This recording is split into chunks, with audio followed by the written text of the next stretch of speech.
We will continue our discussion on Akwa Indigenous literature by looking at Songs of Our Time, written by my humble self.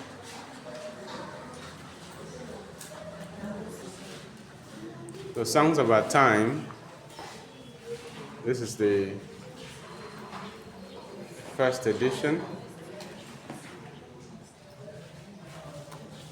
was published in 2013. This is the new version.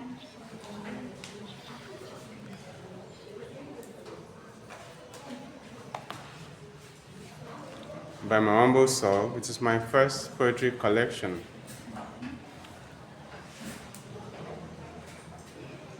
And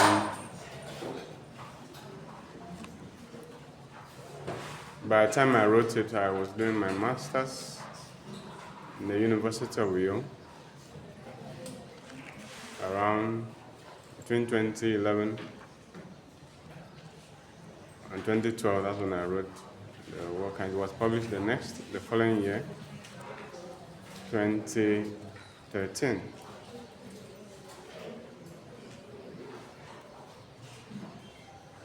I've always loved reading and writing. My biography is on the internet. For those who care to read, you can just Google the biography of Eyoh Etim. But I was born on the 29th of March, 1983. So it was a Tuesday at 5 p.m. at Methodist General Hospital in Tumbang in Oran. That's where I was born.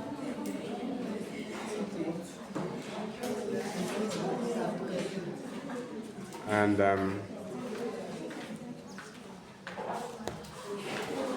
my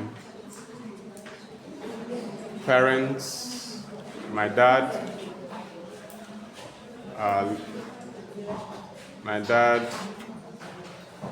was a fisherman, a petty trader. My mom is also a petty trader. My dad passed away in 2022.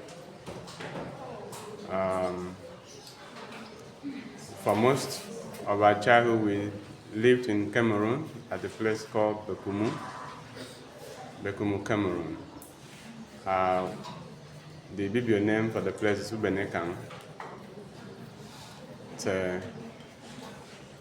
like a sea fishing settlement. And I schooled there too. I attended government primary school, Bekumu. But I also attended a primary school in Nigeria, St. Thomas RCM School, Benukam. I had my first school living certificate in 1995. And then I went to secondary school at the Ibom Secondary School at Benukam in Oran.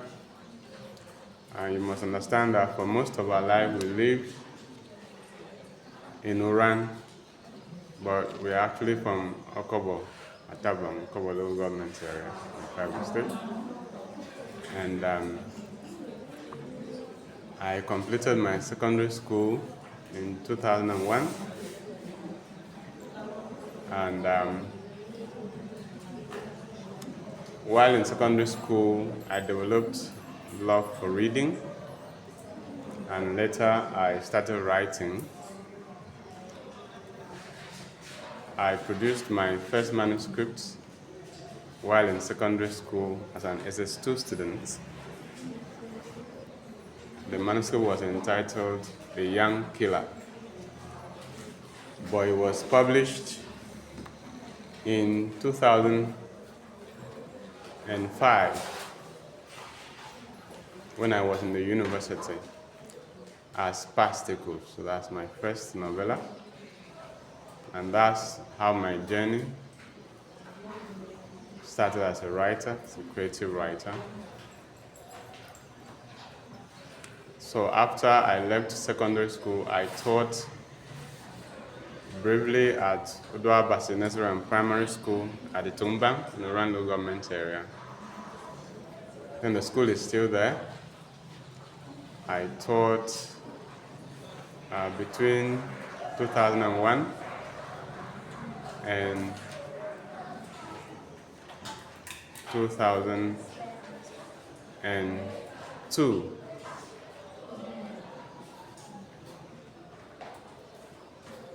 After that, I got my admission into the University of Eyoh to study English in 2003.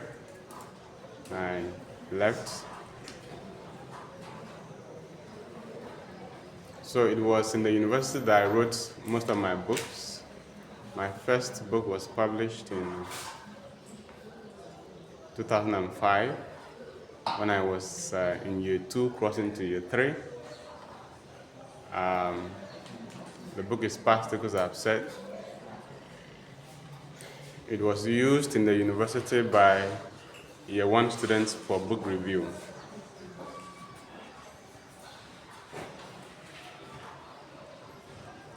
Because one of the lecturers thought that the book was very good, and I did actually experience students enjoying the book. One day when I walked into the male hostel and I saw 2 students on a bunk reading the book in turn. This one will read and hand over to the other one to read. And they didn't know that I was the author. I just watched them. And because they enjoyed the book, I said to myself that I would continue writing. I was actually emotional at that point. I was happy that people enjoyed the story, so I decided to write more. So in 2006, I published another work entitled He Repented Again. And in 2007, I published another work entitled Missed Calls. And in 2008, I published another work. This time around, it was literary criticism, the Infantist Manifesto. I still have copies around. Someday you get to read it. Okay? And so I've continued to write. So that was the last book I wrote before I left the university, the Infantist Manifesto in 2008, because in 2008 I graduated and left for national service. I served in Ibom state at a place called Akwa, and particularly in Ibom grammar schools, mainly girls' schools. I served there between 2008 and 2009, and I came back and started my master's in the University of Eyoh from 2009. I completed in 2012. When I completed my master's in 2012, I got an appointment as a part-time lecturer in the University of Eyoh. And then the next year, I got appointments here as a full-time lecturer. And so I combined the 2 jobs for a while until 2016, when I left for the University of Ibadan to study my PhD. And that was when I left the University of Eyoh. So I studied for my PhD between 2016 and 2021. I got my PhD in 2021 from the University of Ibadan in African literature. And I came back. I've been teaching ever since. So I feel that I've tried my best in writing fiction. I mostly write prose and poetry. My other works are Don Mar Angelica. It was published in 2014, as I've seen a copy here and there. And then also wrote Alien Citizens, about the story in the Bakassi Peninsula. It was published in 2013, alongside Songs of Our Time. I've also written Virtual Chants, a collection of poems that I posted on Facebook. And so when you look at the book, it's like a Facebook post too, because I want to demonstrate what I call literature. That's the literature of Facebook. Okay? And I've also published Afro Rococo. So we have read Afro Rococo. And so now I'm interested in raising younger writers, getting them published, hoping that they will take the path of writing, creative writing, because there is honor in being a writer. We don't know whether there is a lot of money in it or not, but there's honor. Because our climb, we do not read, people don't read in our climb. So we hope there will be a time that people will read so that creative writers will become rich just by writing. Right now, it's only a few people get to be rich. If you're famous, or if you win an award, or if your work has one breakthrough or the other. But for people to just pick a book and read, we don't have that culture yet. So while writing, you might want to look for maybe another job to do in order to survive. Okay? So in 2023, I won the Nigeria Prize for Literary Criticism. And by God's grace, I'm still the reigning champion. I hope that this year they will choose someone else. And I've used that platform to promote literature, help people get published, because I have a publishing house now.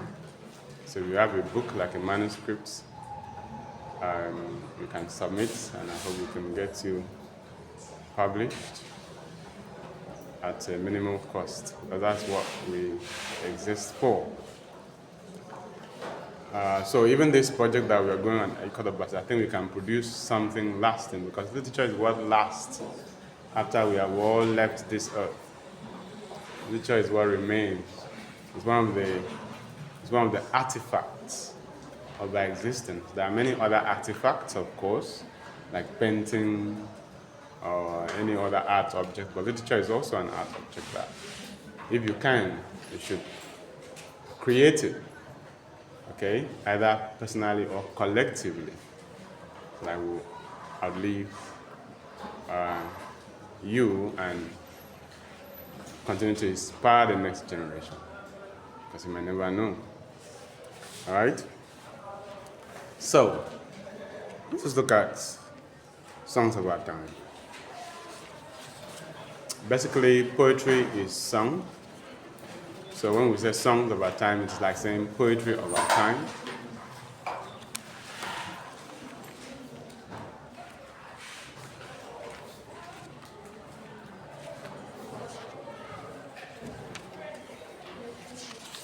So I will read the prologue, and then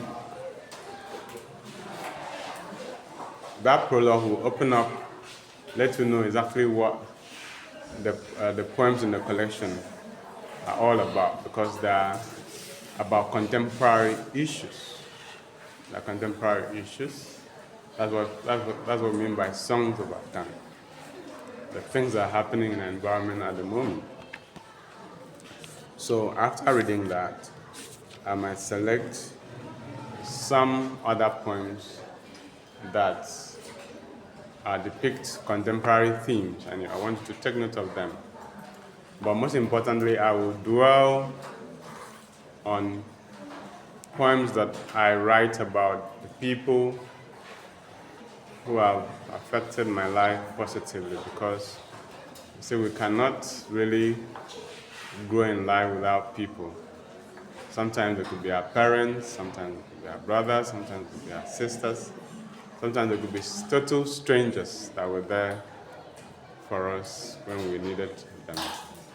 So, and it's also important to be grateful, show appreciation.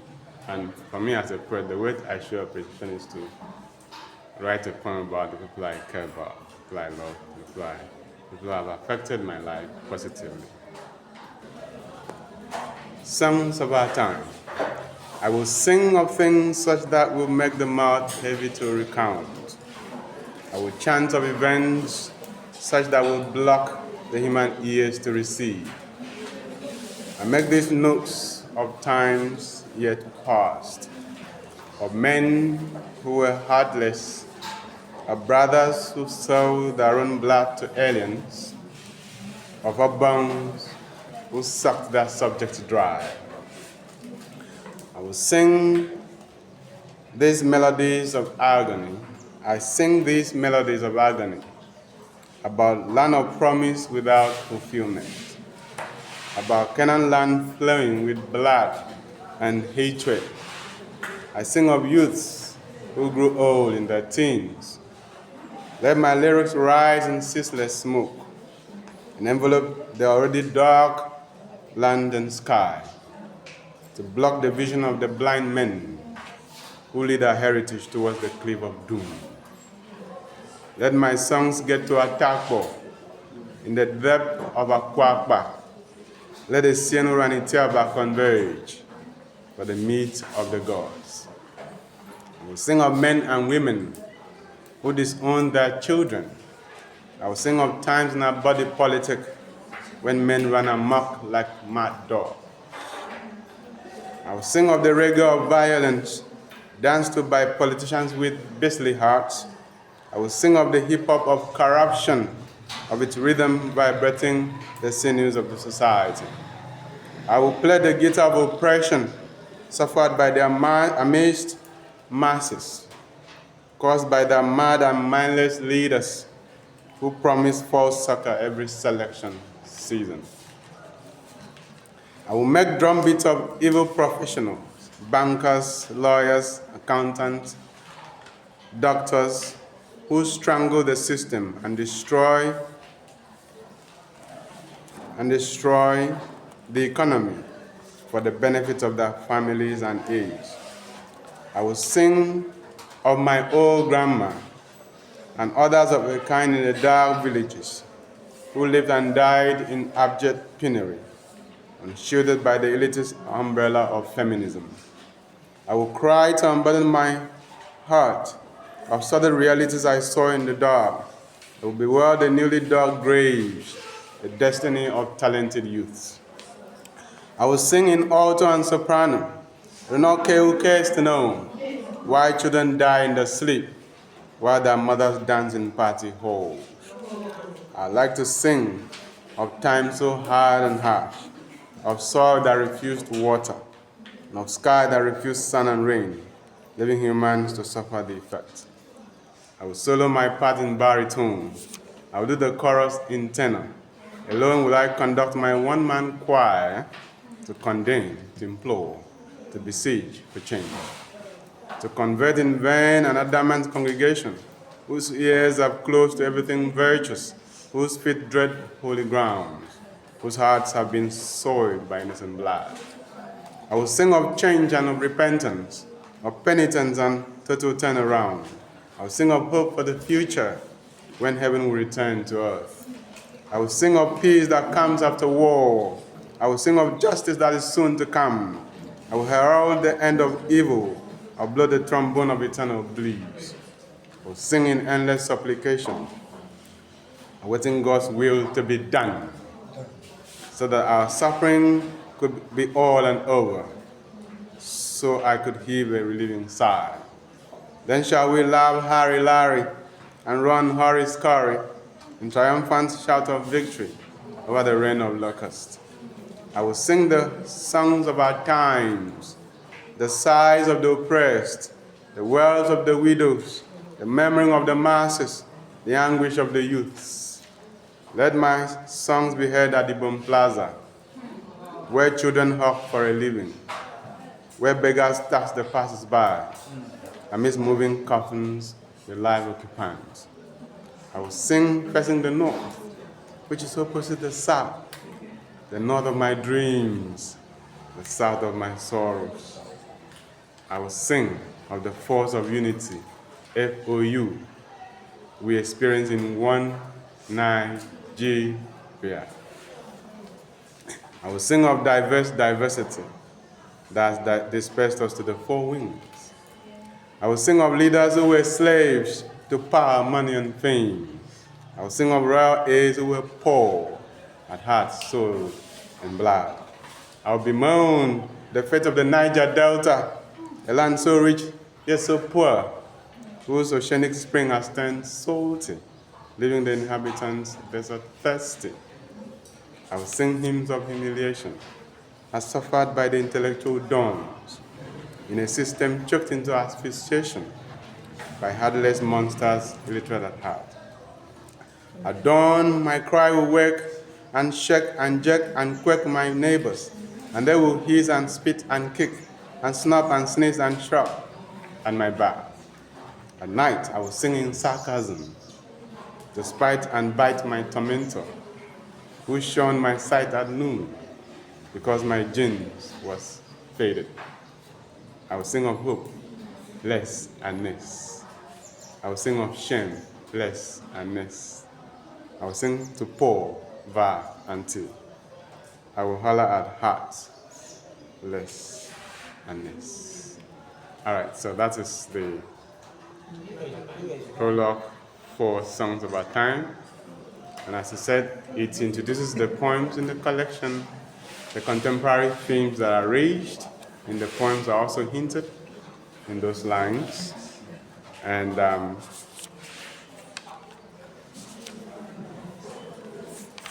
I'll read the next poem that says, things fall in place. Things fall in place. At night, I released my thought to go hunting for common sense, which has become extinct in the world of the wise. In the sea of ideas, I cast my hungry net to fish fresh concepts for the liberation of mankind. Deep down it went into the depth. Twice I drew, twice I displayed. Common sense was not common. Common sense was an endangered species. No wonder we build empty castles when there is no food. No wonder we throw parties when we have no investment for tomorrow. I crossed myself and drew again. The net was heavy to my feeble hand. I summoned Santiago strength and drew, hope welling up in my heart. How do you fetch knowledge from the depth, especially if it comes in the form of fish? How can we solve this riddle, which comes in the shape of a shark? Then everything falls in place. Life begins and ends with the bet. The answer is not in the seeking. It is always staring us in the face. The shark speaks words of wisdom. Freedom is the most dangerous word in the world. Love turned inside out is hatred. When money speaks, the poor man suffers. No one can reckon the power of silence. Everything falls in place.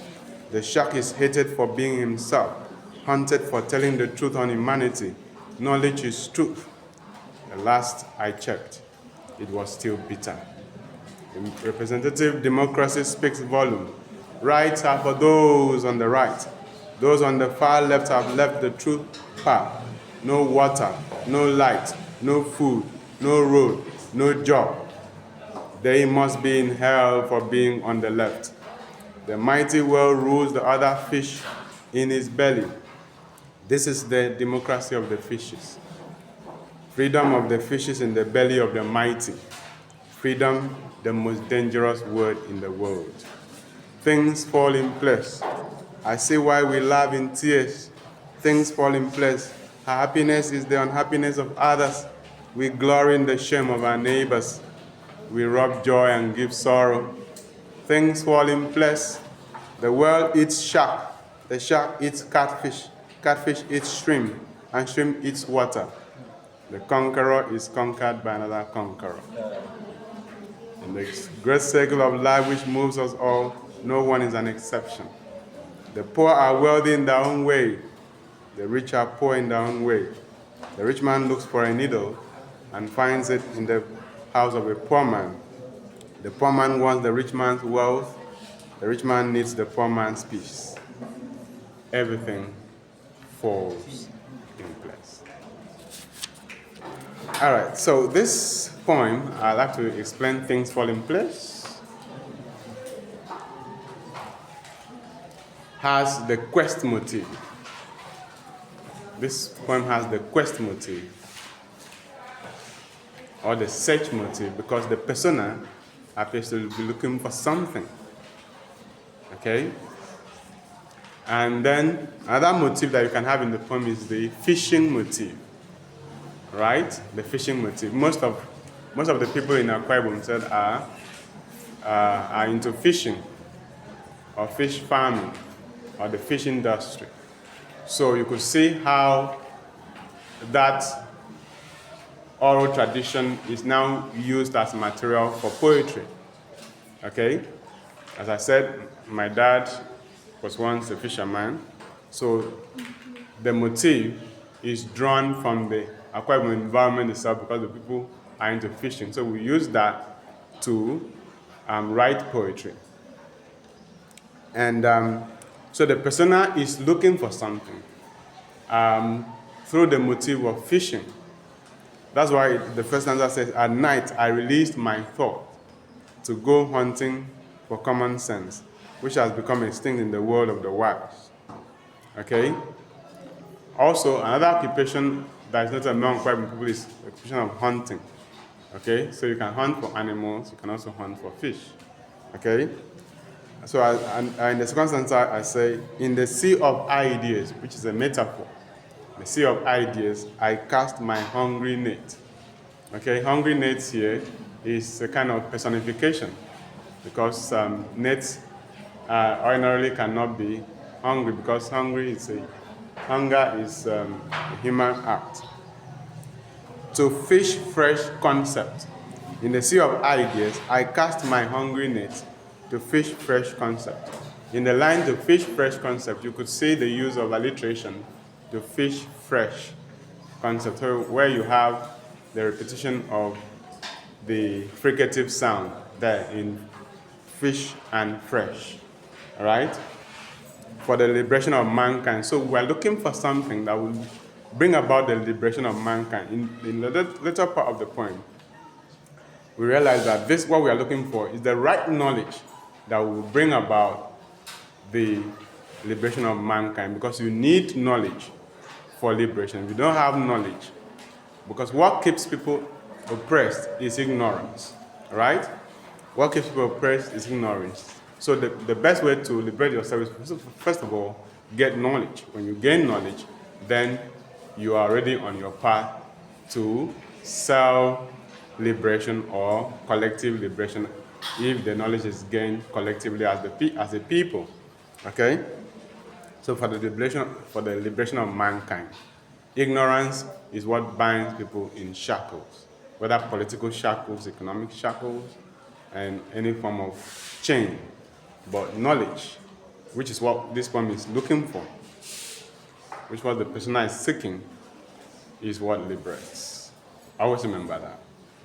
Deep down, it went into the depth, because the fisherman that wants to get great catch should not stay in the shallow part of the ocean. You need to go far. Then your net also has to go deep. All right? Twice I drew, twice I despaired. So it also means that it's not every time you make an effort that you get what you want. You need to persevere. Sometimes you come up with disappointment. This is the same thing, the same motive that we have in fishing. All right? Sometimes the fisherman goes to the sea, does not come back with anything. But he goes there another day, and another day, until something happens. And so it's the same thing for any individual.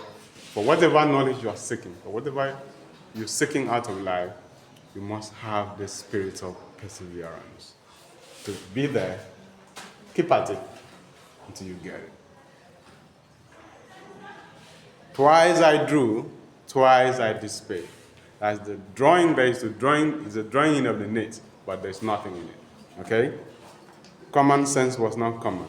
Common sense was an endangered species. So, what I'm saying is that one would have thought it's a kind of paradox. One would have thought that because we call it common sense, that everybody will have it, our leaders will have it. Okay? Those who claim to be intelligent will have it. Okay? But they don't have it. Okay? And sometimes it's annoying that they don't have it. The people you are elected to represent you do not have common sense. To know that it's important that the people eat first before they build empty, idiotic castles. It's important that people should survive first before they embark on elephant projects that have no bearing on the lives of the people. So common sense is not common, even though it is called common. So that is what we are saying. We are fishing for common sense in this point. But we have searched twice in the sea of ideas, and we cannot find it. So the paradox is that common sense is not common. Common sense was an endangered species. So we have people in leadership positions who don't have what it takes to deliver. Or perhaps they are just there for their selfish interest. They don't care about the people. Or they just simply are not prepared for the positions that they occupy. And so sometimes you see the speeches and the actions of our leaders and you wonder whether they are being manipulated or whether they're actually themselves.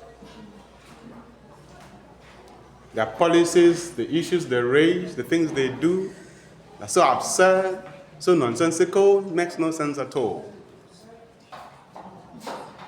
And so one wonders where common sense is. So that's why the personae says that common sense is an endangered species. Like some of these animals that you look for, you can't find them anymore. Because they've been hunted and been killed. They've become endangered and even got to a situation whereby the world authorities will say we need to protect this set of animals because they are now endangered. That's what has become of common sense in our time.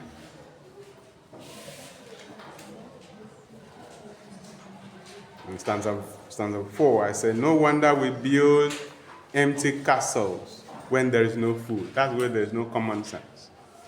Because there's no common sense, we do this. No wonder we build empty castles when there is no food. No wonder we throw parties when we have no investment for tomorrow.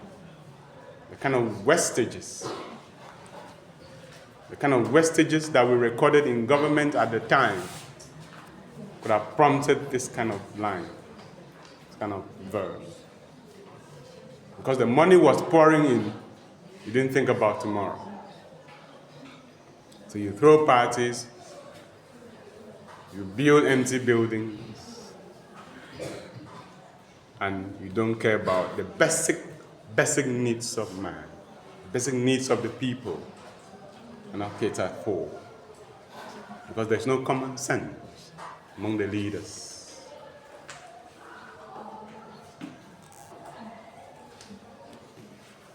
I crossed myself and drew again. That means that's a metaphor for prayer. That's a poetic way of saying I prayed before throwing in the net and drawing again. So it's like this one is beyond normal, beyond physical, so we need spiritual help. Because see, when man gets to the end of his physical strength, he begins to look for the intervention of the supernatural. So that's what that line means. I crossed myself, all right, and drew again. It's very dramatic, all right? Like saying, Lord, this time around, give me good luck. Because I've tried as a man and I've not succeeded. I need your help. Okay? And you need to have faith in order to do that. You need to have faith in the supernatural in order to do that. The net was heavy to my feeble hand. That shows that the net has finally caught something, right? It's quite poetic, isn't it? Because if the net does not catch anything, you just be light. You just draw it in easily. But if it catches a good catch, good fish, you feel the pull. How many of you have done fishing before? You feel the pull. You can never understand it until you do it, right? Good. You feel the pull, because you are pulling the net and the fish is pulling back. And you know, yes, something is there. Right? Good. I summoned Santiago, strength, and drew. Santiago. Do you remember Santiago? Because that is literary allusion. That's literary allusion. Which text do you have the character Santiago? The old man and the sea. All right? So if you are analyzing this poem, you simply say this is literary allusion because it alludes to the old man and the sea. Santiago's strength. So remember what happens with Santiago on the sea when he finally made that catch, how he struggled with the fish for days, right? To bring it home. So one of the most important poetic devices in this collection is allusion. Okay? Literal allusion, other forms of allusion. Another one is parody. So another important poetic device in the entire collection is parody. And parody is a postmodernist trope. It's a postmodernist trope, and it refers to a humorous imitation of a work of art by another work of art. A humorous imitation of a work of art by another work of art. So I'll read one of the poems that constitutes parody. Okay, but for now, you know that in the expression "I summoned Santiago's strength and drew," it's an instance of literal allusion because it alludes to the old man and the sea. Hope welling in my heart. How do you fetch knowledge from the dead, especially if it comes in the form of fish? Okay? How can we solve this riddle, which comes in the shape of a shark? So you could see form of fish is alliteration, shape of a shark is alliteration there. And then you have rhetorical questions in that line, in that stanza. The entire stanza can be read as a rhetorical query. The rhetorical question is a question that does not demand an answer, but asks for its poetic effect. Okay? It doesn't need an answer, but merely asks for its poetic effect. Then everything falls in place. So it's only when you ask questions that you can have illumination. So asking questions is a way of questing, seeking knowledge. And when you ask questions, you definitely have enlightenment. And so the enlightenment comes. So the line, things fall in place, is a repetent in this poem. Is what? A repetent. So things fall in place simply means that you now understand. Within the context of the poem, you now get the answers to what you were seeking. And so this poem is also deeply philosophical. It's like saying, I get it now.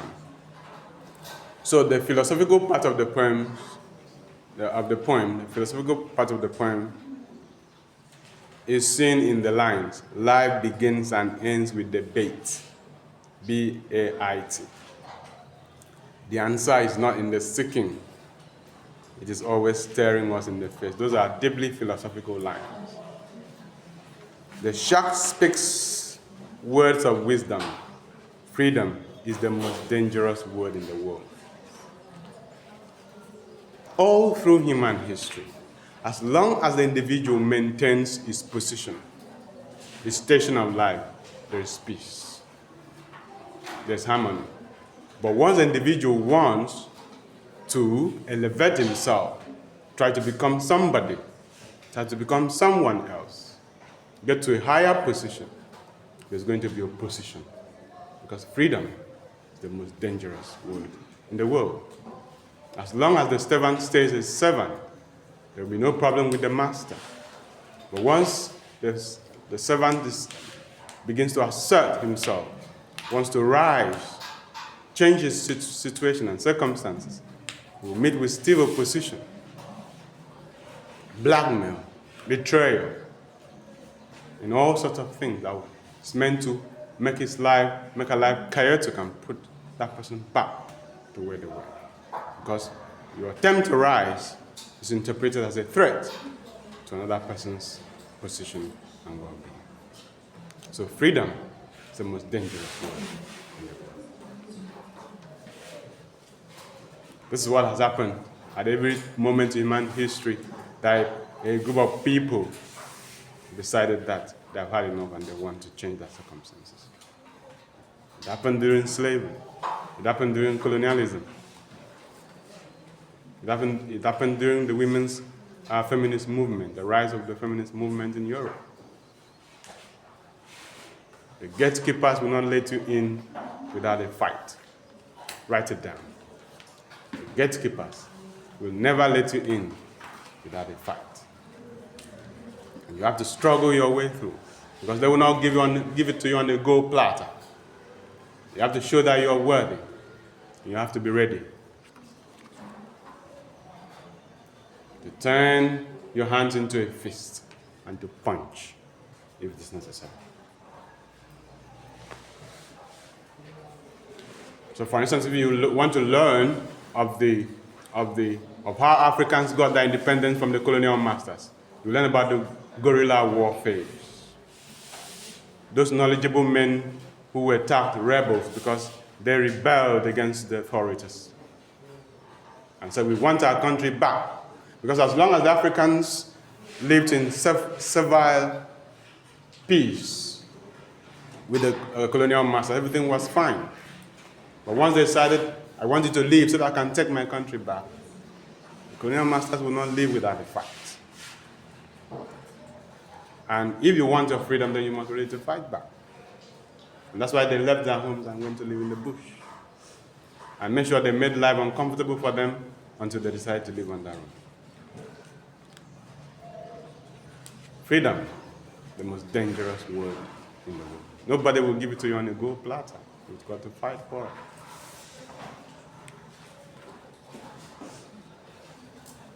So you will not sit down somewhere and they call you and say, come and sit at the table. We prepare the table for you. That only happens in the Bible. For the Lord prepared the table before you in the presence of your enemies. Now you have to bulldoze those enemies and put them down. Most of them that there will be some of them that as you near the table, they're already pulling a trigger. Because the table is so good, so beautiful, so rich, that they only want it for themselves. They don't want to die. And so there's really nothing like that in the real world where a table is prepared before you. You have to prepare your own table. Freedom is the most dangerous word in the world. Freedom is the most dangerous word in the world. Love turned inside out is hatred. Love turned inside out is hatred. The opposite of love is hate. The opposite of hate is love. And so it's sometimes difficult to see the difference between love and hate. Just like the clothes you wear, when you turn it out, the other side is love. When you turn it out, the other side is hate. When you turn it inside out. That means you cannot differentiate between the two, love and hate. Because sometimes people claim that they love you, but that love is to mask that hate for you. You must get to a point where you understand that.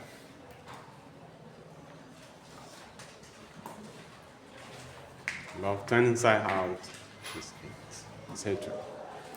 Sometimes hate is masked as love, and love is masked as hate. In your understanding of human nature, you must get to that point where you can discern if it is actually love or hate masked as love.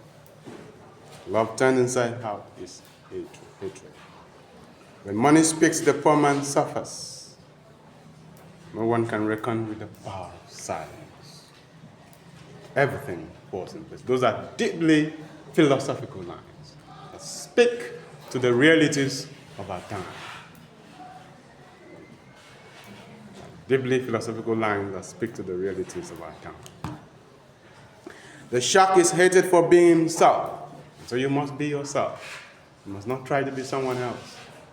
Being yourself is achieving authenticity in existential terms or in existentialist terms. You must not live in this world, live all through your life in this world being someone else. It doesn't pay you anything. You've got to be yourself, your true, authentic self. It will make people hate you, but it also makes some people like you. But the most important thing is that at the end you will be the one to gain, because you didn't live a false life. You live your true existence. So be yourself. Because the shark is hated for being himself, but the shark has to be sharp. The shark does not have to be someone else so that they like him. It should be known that the shark is sharp and will be sharp when the occasion calls for it. So be yourself. Hunted for telling the truth and humanity. People don't love the truth. People love to be pampered. People love to be praised. People love to be flattered. But you must tell the truth. No matter whose act is God. Knowledge is truth. That's what we've been looking for. Knowledge is truth. Knowledge is truth. You need the right knowledge for your liberation. Even as you sit here, you must begin to prepare for your life. You need to know the skills that are needed out there. You need to begin to work towards acquiring those skills. Because as a young person, it is time, the time of your youth is the time to acquire the skills that you need for survival. You cannot waste your youth on any other thing except to acquire skills that will make you survive when you get out there. Whatever you need to spend to acquire that skill, or those skills you need to acquire them. So you'll not be found wanting when it is time to survive. You must be on top of the survival game. And that is the truth. Because knowledge is truth. Knowledge will set you free. Knowledge is truth, and truth will set you free. So you will lie to yourself and be lazy, don't get the right skills that you need, you'll suffer. And you'll be pushed around by people. You will not have a voice of your own. Your life will not be yours. You will live the life of others in their dreams. So it is time you seek truth. So I pity those who refuse to read, refuse to study when they're young, refuse to do the things they need to do when they're young, who waste their youth because they're not searching for truth, or they're running away from truth. Because if they know the truth, they will know exactly what to do. And the last I checked, it was still bitter. Truth is bitter. So anything that is knowledgeable cannot be gained on a gold platter. You have to sweat for it. Like being in school and graduating with a good grade means that perhaps most of your time you need to be in the library, you need to do your assignment, you need to be in a lecture. And sometimes all those things are not pleasurable. But you need to find a way to find pleasure in them. But the things that you have to do. If there are things that you must do, then there are things that you need to find pleasure doing that. Like to find joy in being in school. Find joy in writing the notes. Find joy in doing the lectures, and so on and so forth. Because otherwise you will see the bitterness all the time, and you don't like it. Truth again, when you tell it to people who don't want to hear it, hurts. And sometimes they will come after you. They will destroy your life. They will deny your rights. They'll make your life miserable. But you have decided to be a shark and not someone else, because your true identity is sharp, and that's just the truth. Nothing else, nothing more. Representative democracy speaks volume. Rights are for those on the right. Those on the far left have left the true path. No water, no light, no food, no road, no job. They must be in hell for being on the left. So that is what these are political realities. These are political realities. Regions, persons, states could be marginalized because they do not support a particular political personage or party. And so they may not get the amenities that they need simply because they didn't support a particular political party. Whereas the ideal thing is after election, there should be an inclusive, all-inclusive development of the area, irrespective of who supported who. But the kind of democracy we practice here is vindictive democracy. You simply go and look at the records. Maybe your name is not there. They don't do anything for you. The mighty whale rules the other fishes in its belly. So when we talk of government and governmental power, it's about ruling people, controlling people, pocketing them. So the mighty whale rules other fishes in the world. So if you see the whale eats other fish to survive. Okay? This is the democracy of the fishes. So what I'm saying is that there's something wrong with our democracy. Because it does not give the people the voice that the people deserve. Rather, we have a kind of dictatorial democracy where the leader says everything and the people says nothing. And the people say nothing. Okay? So the mighty whale rules the other fishes in his belly. This is the democracy of the fishes. Freedom of the fishes in the belly of the mighty. Freedom. The most dangerous word in the world. So if you have to be free, then you're just free. Your freedom is limited. Your freedom is controlled. You don't have true freedom, or what we might call free freedom. It's a controlled freedom. Things fall in place. I see why we laugh in tears. This is what we call suffering and smiling. It's one of our political realities. Some of the people who praise these leaders are not doing well at all. They just give them peanuts and then they praise the leaders. Mean that they are suffering, but they are smiling. They won't complain, even when they're suffering.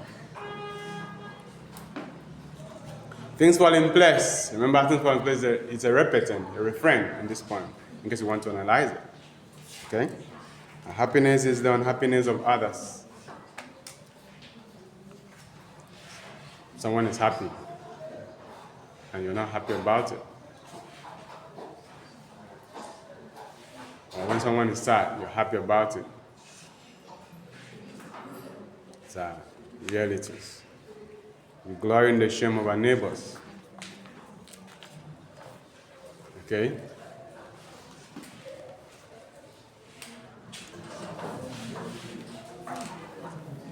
Things fall in place. The whale eats shark. The shark eats catfish. Catfish eats shrimp. And shrimp eats water.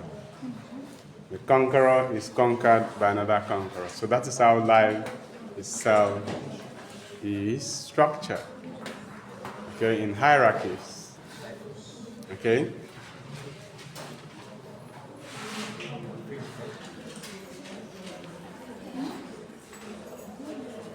In the great circle of life which moves us all, no one is an exception. The poor are wealthy in their own way. The rich are poor in their own way. The rich man looks for a needle and finds it in the house of a poor man. The poor man wants the rich man's wealth. The rich man needs the poor man's peace. Everything falls in place. So that's the end of that poem.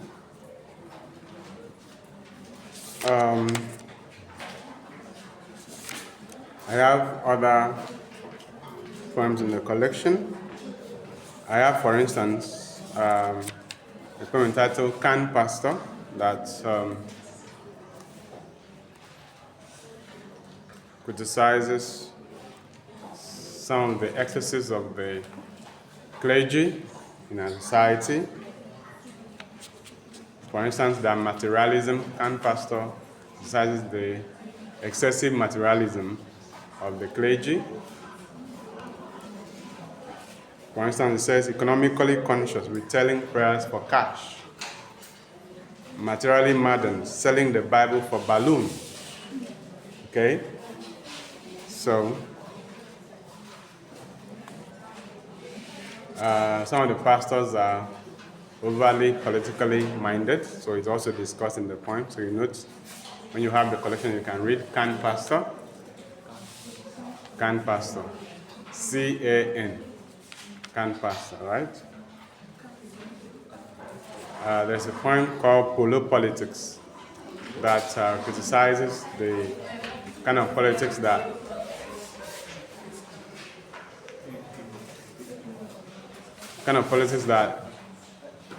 is based on show, ceremonies, okay? Some people are organized and made to wear polo, and then that's what it's all about. Press sing. The subtitle of the poem is Song of a Press Singer. So you can see how this aligns with Martin Akpan's poem on sycophancy.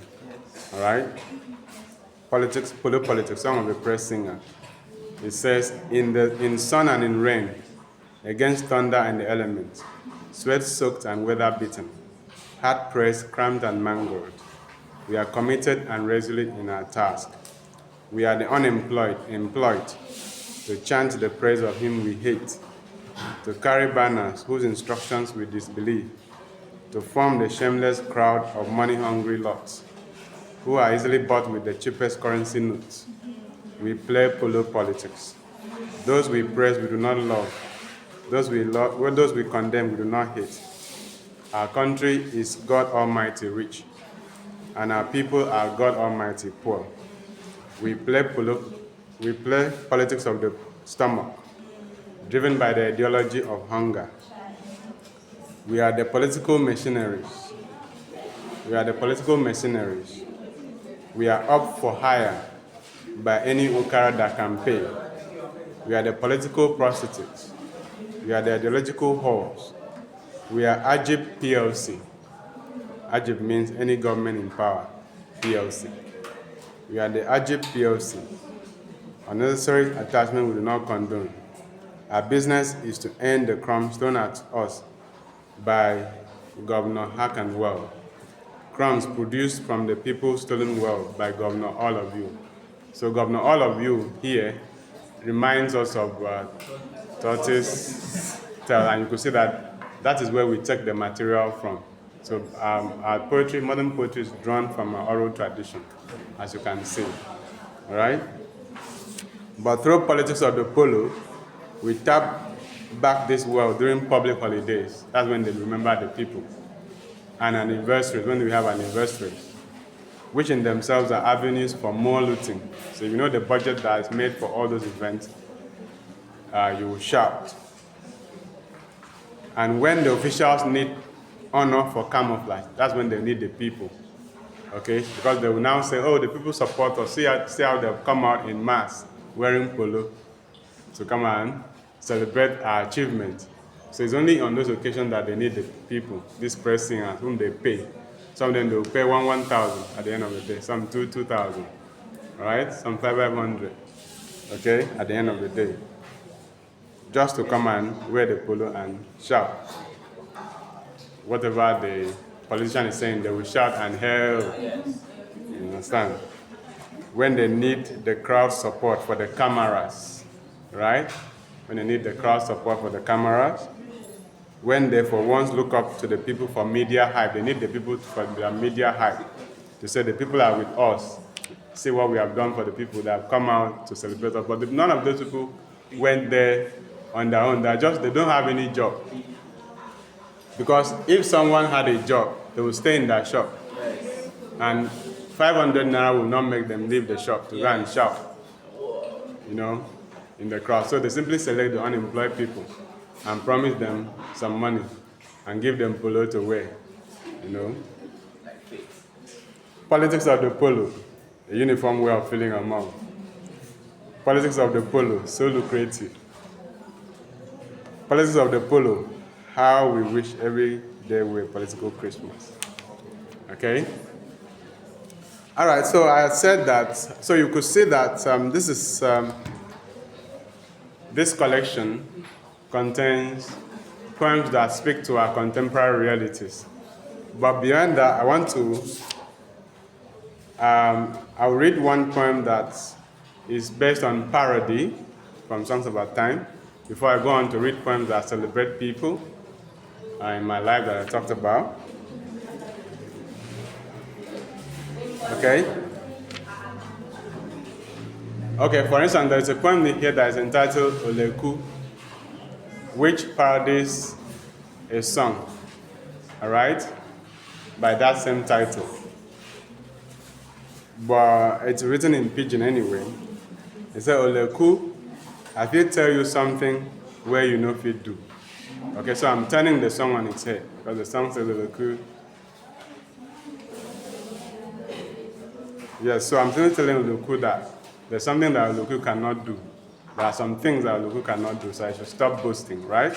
So Oluku, I fit tell you something where you know if it do. You know if it stop corruption for Nigeria. You know if it give jobs to the teeming unemployed youth. You know if it revive agriculture sector. So who is Oluku in this poem now? The political leaders, all right? You know if it revive agriculture sector. You know if it balance the equation between naira and dollar. When I wrote this poem, it was not bad as it is today. Okay? You know if it stop poverty, lie. You know if it make politicians tell the true truth. You know, politicians do tell truth, but that truth is not true. Right? So you cannot make politicians to tell true truth as the truth that is true. All right? You know if it multiply the nation's wealth. You know if it practice true federalism. You know if it develop the Niger Delta. You know if it subtract the price of fuel. Till today they can't. It keeps going up. You know if it subtract the price of fuel. You know if it spell accountability. You know if it count votes during elections. You know if it calculate budget 100%. Countless things you know if it do, Oleku. So please stop this song of boasts. All right, so that's a parody of that song. And I have a poem here called The New Abiku. The New Abiku, which is parodies, there are two. One parodies Abiku by J.P. Clark, the other parodies Abiku by Wole Soyinka. So, this one parodies Abiku by J.P. Clark. So just pay attention. The New Abiku for Mugabe. Remember Mugabe? Mugabe was a dictator in Zimbabwe. Died some years ago. So coming and staying these several seasons. Do stare on the power tower. This poem is an example of parody. Okay? A work of art that imitates another work of art in a humorous way. That's parody. Coming and staying these several seasons. Do stare on the power tower. Follow, if you please, your dictator kindred to the grave, if good governance is not good enough for you. True, the nation is good and oppressed, is poor and oppressed. When all production processes grind to a halt, and the citizens often complain against your misrule and iron-hearted disposition. And during election, you crush the opposition, who are already tired of your dictatorial gunfire that spares no man, woman, or child. Still, there is hope you will be overcome, and this nation can be back on her feet to the glory of the gods who watch us beyond the sun. No longer then perpetuate your stay on the throne. but step out and be gone for good. We know the allegations leveled against you by your people, which pile like toxic waste of the Lagos beach, and both your life and that of your administration threatened as a criminal in this country are all testimonies of your dictatorship. Then step out and be gone. For the people are tired, their patience running short in longing for true democracy, which gladdens the hearts of citizens in other places. So, if you read the poem, you can see that it has the same structure as J.P. Clark's Abiku. Okay, but then the new Abiku is a political leader that has come to remain in power. The old Abiku, the traditional Abiku that we know, is one that comes and goes. All right? The traditional Abiku, that's the child, the fated child that torments the mother, is one that comes and then will go. But the political Abiku comes to stay. All right? And so, in this poem, I took the pleading tone of J.P. Clark's Abiku to appeal to Mugabe to leave power so that democracy can, true democracy can be practiced in Zimbabwe. Okay? So if you look at the other Abiku, that one parodies that of Wole Soyinka. So I'm reading the new Abiku 2 now. It says, in vain your vituperation cast, countless accusations at my feet. I am Mugabe, winning for the first and the 18th time. Must I bow for some angry peasants, for weaklings called citizens? Power cannot be borne by the masses to aid the reign of anarchy. So when Sangarai burns himself out, Sangarai was the main opposition leader in Zimbabwe during Mugabe's time. So when Sangarai burns himself out with backs that cannot bite, mark my silence and uncommon brutality. You must know him when Mugabe wins again. I am the tiger of Zimbabwe, bam, the insurmountable rock. Remember these and force me deeper still into the cruelty that is most inhuman. Once and the repeated time, ageless though I'm old. Of course, Mugabe was a very old dictator, but he refused to leave the throne, and he died on the throne. And when you pour out criticisms, each syllable points me near the throne I occupy, where governance is a do or die affair, and intimidation and political killings abound, and the country knows such brutal grip, trapping dissenting voices in spider web. Night, and Mugabe stalks the land, devouring political lambs. Citizens, I'll be the supine, snake-like dictator coiled on the throne. Yours the killing cry. The richest nation is now poorest, where I rule development is halted. In the deadly comatose of the economy, Mugabe moans, shaping designs for future victory. So, Mugabe had this penchant for, he made himself look like a democratic leader, but his elections were not always free and fair, because we always knew the outcome of the election and we rigged it in his favor, So, at every election, he's designing how he's going to win and stay in power. So that was that. The other parodies in the poem, but I now return to the poems that celebrate the people that I know. There's a poem entitled A Sage for Eyoh Etim. I searched for a sage, held up in my cage. I rummaged many a page, my labor paid no wage. Filled up by a rage, I went on rampage. I turned up the wisdom cabbage, yet nothing my urge to assuage. I may look a bit teenage, but I have my courage. I will take my advantage. I am set to climb the stage. I fled to the village, to live in the cottage, to avoid the carnage, and search for a sage with the right adage. But there was no message. Finally, I found this appendage after a lot of tutelage.